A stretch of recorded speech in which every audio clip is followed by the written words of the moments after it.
मालाड येथील पीएपी घोटाळ्याबाबत आमदार वर्षा गायकवाड यांनी गंभीर आरोप केले आहेत.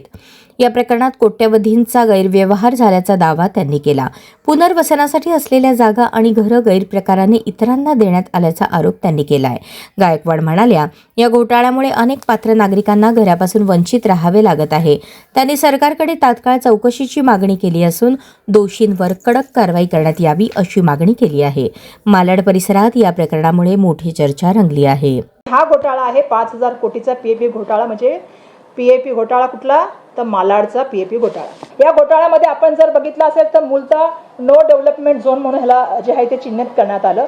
हा संजय गांधी राष्ट्रीय उद्यानाला लागून असलेला हा आहे. मालाडची जी जमीन आहे ती जसं मी सांगितलं की संजय गांधी राष्ट्रीय उद्यानच्या लगतची डोंगराळ भागात आहे. आणि या क्षेत्र जर तुम्ही बघाल याचं तर क्षेत्र आहे 8.71 लाख चौरस फुटाचं.